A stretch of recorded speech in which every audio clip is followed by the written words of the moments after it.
India is an adventurous paradise. You head out for a holiday, which quickly turns into a survival situation. A dream turns into a nightmare. I'm thirsty, I'm tired, I'm hungry, and I'm lost. Shelter, water, and food become a priority. A fire to keep you warm. But how? I'm Chandan Lahiri from OTS Survival School.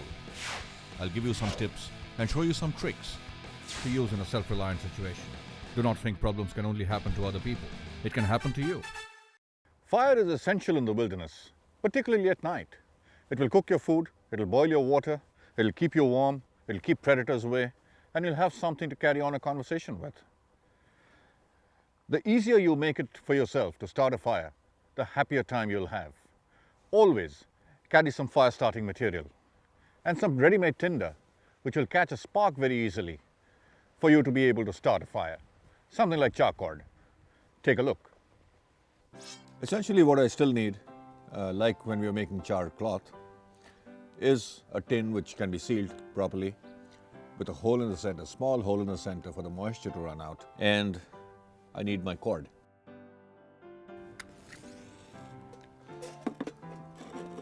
I'll take the cord and coil it up.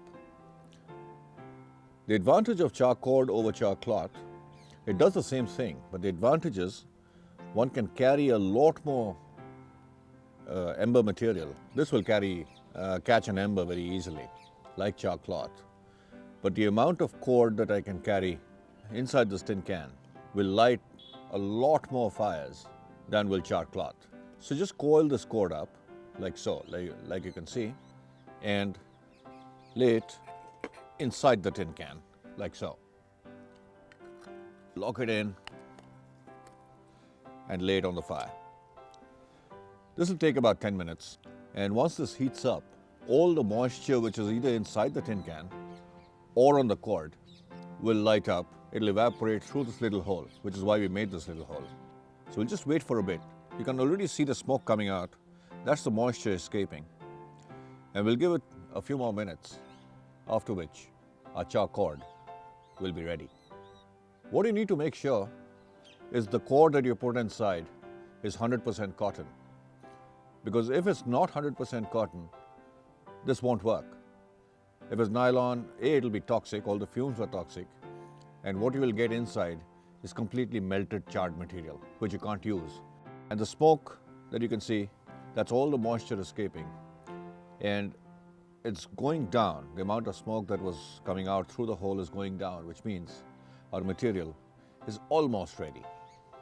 Let this can cool down a little bit and then open it to see if we have our char cord. Now that this is cooled, it's time to open it up to see if we have a char cord. What we have is char cord inside. That nice white long cord is now entirely charred, and this we can use to start a fire. This will catch an ember very easily. All we need to do is just take a pinch out of the end. All you need is maybe this much or even less, and this is what will catch an ember. So you put a fire starter to this, you put a striker, you put a match, you put a lighter. This will light up with an ember, and that's what we can use to start one fire. This is good enough for one fire.